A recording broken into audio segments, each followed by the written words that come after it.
The billionaire's mansion stood like a monument to excess, polished marble floors that reflected crystal chandeliers, walls adorned with priceless art, and long hallways filled with a silence money could not soften. To most people, it was a dream home. To Amara, it was simply a place where she worked. Every morning before the sun rose, she arrived in a plain uniform, her footsteps careful, her presence barely acknowledged. She cleaned rooms larger than her entire apartment, dusted shelves lined with trophies of success, and served meals she could never afford to taste. In a house overflowing with luxury, she remained invisible. Amara was known among the staff as the quiet one. She never gossiped, never complained, never asked for favors. While others took breaks to chat, she worked through them, afraid that even a moment of rest might cost her the job she desperately needed. Her wages were modest, but every rupee mattered. Each paycheck was already divided before it reached her hands: rent, electricity, transport, and most painfully, medical bills. The head housekeeper once asked why she never smiled. Amara only nodded politely and returned to work. What no one inside the mansion knew was that every night, Amara carried a different life beyond those iron gates. After long shifts, she rode 2 buses across the city to a narrow, dimly lit room in a crumbling building. There, on a thin mattress by the window, lay her mother, weak, coughing, and struggling to breathe. Years of lung damage had turned every breath into a battle.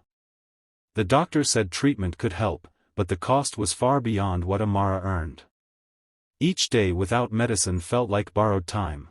Amara fed her mother slowly, cleaned her wounds, and whispered reassurances she barely believed herself. She never told her mother how bad things were. She never admitted that the bills were piling up or that the landlord had begun knocking too often. Her mother had already sacrificed too much, working dangerous jobs, raising Amara alone, and giving kindness to strangers when she had little herself. Amara refused to let her see fear in her daughter's eyes. Back at the mansion, the contrast was cruel. Expensive laughter echoed from dinner parties while Amara scrubbed floors silently.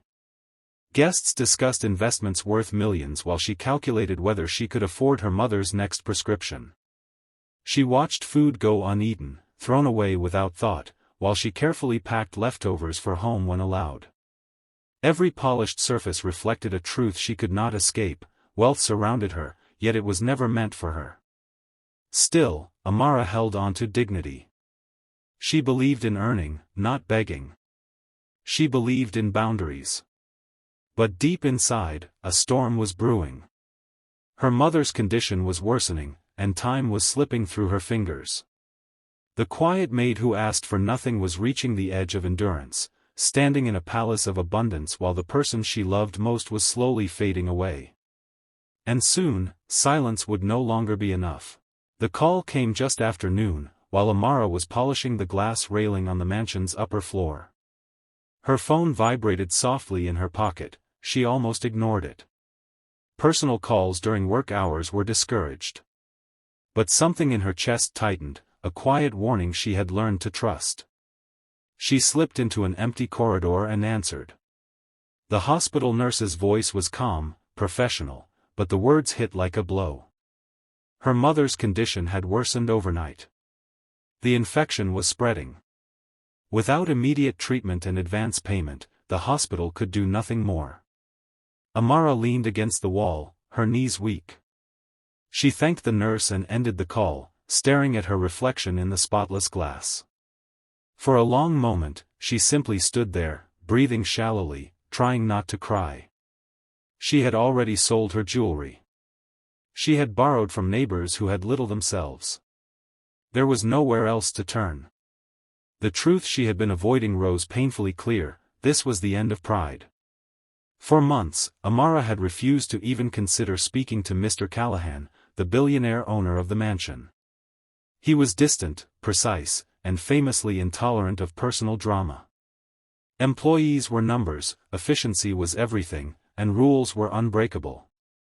Still, desperation has a way of silencing fear. If she did nothing, her mother would die. If she asked, she might lose her job. Between those two losses, the choice was suddenly simple. With trembling resolve, Amara approached the head housekeeper, Mrs. Doyle, a stern woman who guarded household protocol like law.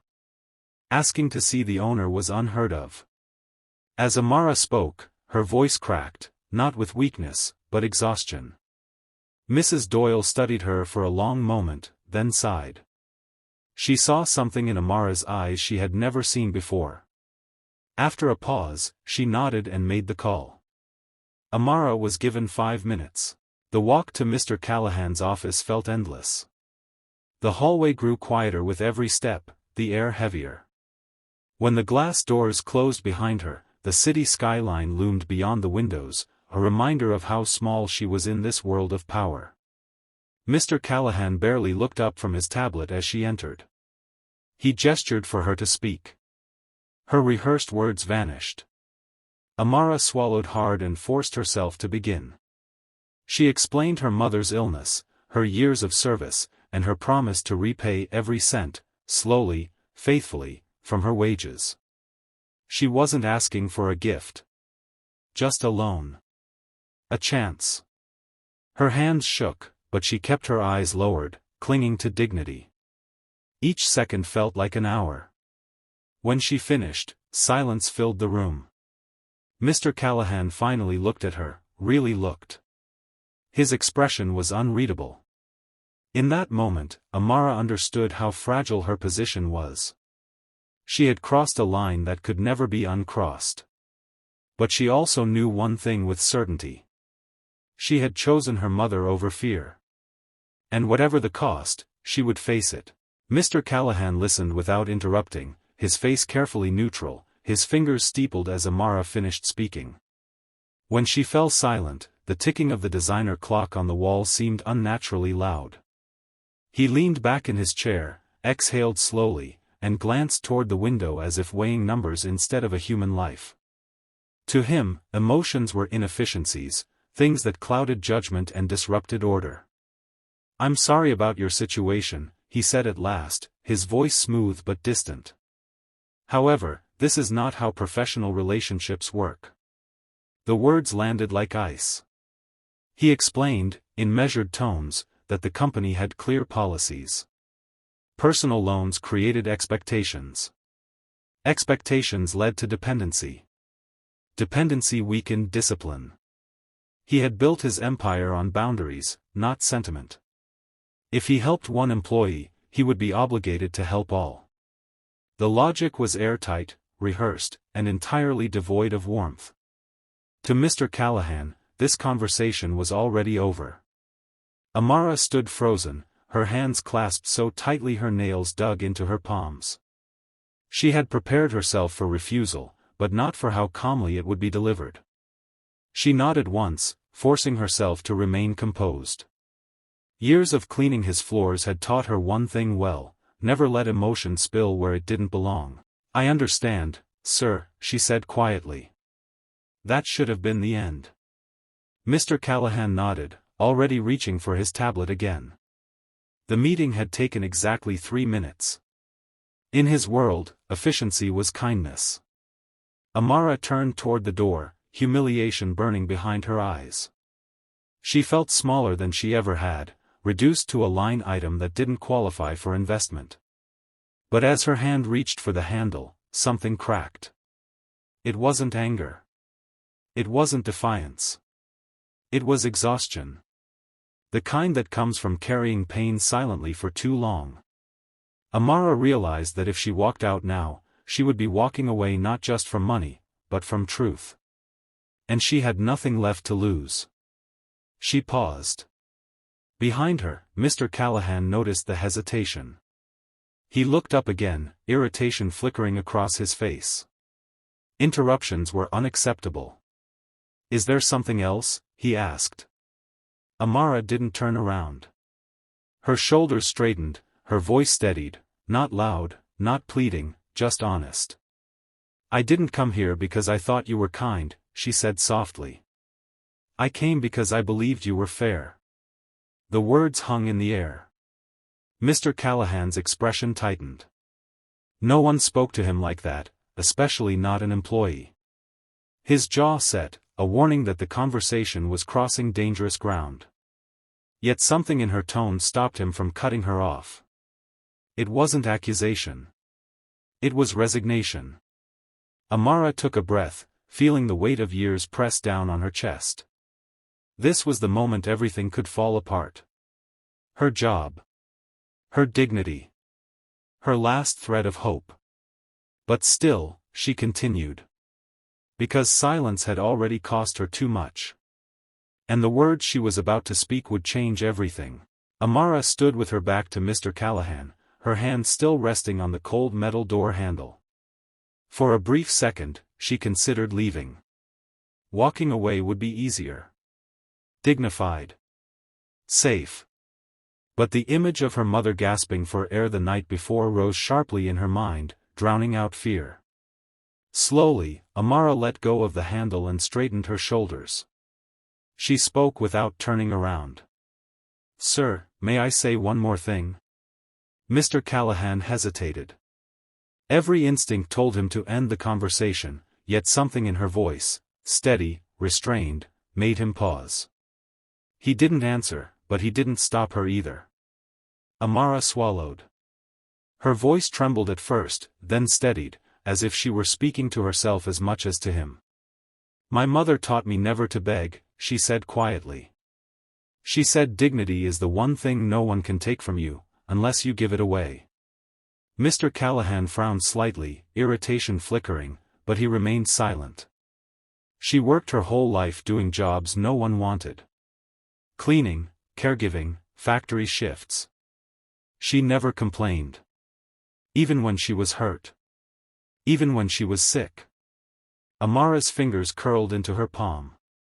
She used to say that helping someone in danger doesn't make you a hero. It makes you human. Mr. Callahan shifted in his chair. Amara finally turned to face him. Her eyes were wet, but her gaze was unwavering. "Years ago," she continued, "there was a fire in a wealthy neighborhood. A big house. Everyone was screaming. My mother didn't know whose child it was. She didn't know if anyone would thank her. She only knew a little boy was trapped inside." Mr. Callahan froze. "She ran in," Amara said. "The smoke burned her lungs. That's why she's sick now. That's why she can't breathe." Her voice cracked, but she didn't stop. "The doctors say the damage never healed. But she never regretted it. She said some lives are worth more than comfort." The room felt suddenly smaller. The hum of the city outside disappeared. Mr. Callahan's hands tightened on the armrests of his chair. Amara took a breath, her chest rising sharply. "I didn't ask you for money because I thought you owed me," she said. "I asked because I believed in something she taught me, that kindness is a debt we pay forward, not one we collect." Silence crashed down between them. Mr. Callahan stood abruptly, his chair scraping against the floor. His face had drained of color. Memories he had buried deep, sirens, smoke, a child coughing in his arms, came rushing back with brutal clarity. He remembered the woman who had saved his son. How she vanished before he could even learn her name. His voice was barely audible. "Where did this fire happen?" Amara answered, confused. The date. The location. Everything matched. In that moment, the billionaire who controlled empires felt something he hadn't felt in years, his world tilting, his certainty shattering. The maid standing before him wasn't asking for help. She was holding up a mirror. And he finally saw the cost of the kindness he had forgotten. Mr. Callahan remained standing, staring at Amara as though the air between them had turned solid. His mind raced, pulling him backward through time, past boardrooms and billion-dollar deals, past the carefully constructed armor he wore every day, back to a night he had tried to forget. The fire. He remembered the chaos with terrifying clarity. Flames climbing the walls of his old estate, smoke choking the hallways, alarms screaming while he stood frozen, unable to reach his son's bedroom. He remembered shouting his child's name until his voice broke. And then, through the smoke, a woman. She had wrapped her coat around the boy, coughing violently, her face blackened with soot. She handed his son to him without a word, turned, and disappeared back into the smoke to escape on her own. He had searched for her afterward. Briefly. Inefficiently. Life had moved on, as it always did for men like him. Now, standing in his glass-walled office, Mr. Callahan felt something tighten painfully in his chest. The timeline Amara had given, the location, the details, there was no doubt. The woman who had saved his son's life was lying in a small rented room somewhere in the city, struggling to breathe. And the daughter standing before him had been scrubbing his floors in silence for years. His knees weakened, and he slowly sat back down. Amara watched him, unsure of what she had done wrong. She had not meant to accuse him, nor to trap him with guilt. She had only spoken the truth she carried. Now fear crept back in. She wondered if she had gone too far, if honesty had cost her everything. Mr. Callahan finally spoke, his voice low and unsteady. "Your mother," he said, pausing as if the words weighed too much, "she never asked for help." Amara shook her head. "She said saving a life was not a transaction," she replied. "She believed gratitude was optional." The words cut deeper than any accusation could. For the first time in decades, Mr. Callahan felt shame, not the abstract kind that fades with time, but the heavy, suffocating kind that settles in the bones. He had built his fortune on the idea that everything had a price. Yet the most valuable thing in his life, his child's life, had been saved by someone who wanted nothing in return. And he had forgotten her. He looked at Amara, really looked at her. Not as staff. Not as a risk. But as the living extension of a debt unpaid. "I spent years believing I was self-made," he said quietly. "That I owed nothing to anyone." His voice broke. "I was wrong." Tears welled in his eyes, an unfamiliar, unwelcome sensation. He quickly wiped them away, but the damage was done. The mask had cracked. In that moment, the billionaire understood something no balance sheet had ever taught him. Some debts are not financial. They are moral. And they come due whether you are ready or not. And now, he had a choice. The office remained silent for a long moment after Mr. Callahan's confession. The city outside continued its restless motion, unaware that something irreversible had just shifted inside the glass walls of a billionaire's world. Slowly, Mr. Callahan stood again, this time not with authority, but with purpose. He reached for his phone, his hand still unsteady, and made a call. "Get me the best pulmonologist in the country," he said. "No, 2 of them. And clear my afternoon." Amara stared at him, confused, unsure whether she should speak or leave. She had come prepared to accept rejection, maybe even dismissal. What she was witnessing felt unreal. Mr. Callahan turned to her, his voice firm yet changed. "This is not a loan," he said. "And it's not charity." He explained that every medical expense would be covered immediately: hospital care, surgery, medication, rehabilitation. A private ambulance would be sent that very hour. But he didn't stop there. He arranged for a comfortable apartment close to the hospital so Amara could stay near her mother without worrying about rent or transport. The speed and decisiveness of his action stunned her. Amara's knees gave way. She sank into the chair she had refused earlier, tears streaming freely now. Years of fear, exhaustion, and restraint collapsed into sobs she could no longer control. She tried to thank him, but the words tangled in her throat. Mr. Callahan raised a hand gently. "No," he said. "I should be thanking you." He told her that her mother had given him something priceless, the chance to watch his son grow up, to build a future, to stand where he was now. And yet, he had allowed time and comfort to erase that truth. "I forgot who paid the first price for my success," he admitted. The next day, Amara's mother was transferred to a private hospital. Doctors confirmed that while the damage was severe, treatment could restore comfort in time. Time Amara had feared was already lost. When her mother learned who was paying for her care, she smiled weakly and whispered, "Kindness always finds its way back." But Mr. Callahan's decision did not end there. Within weeks, Amara was promoted, not as a reward, but as recognition of her intelligence, discipline, and quiet leadership.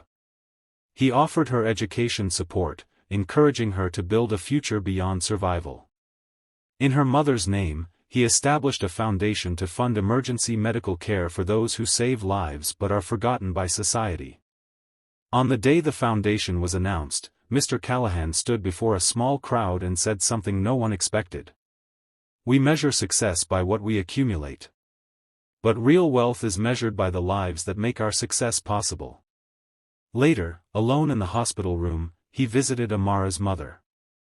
He held her hand and whispered words he had waited years to say, "Thank you." As Amara watched, she understood something profound. The smallest request had uncovered the largest truth.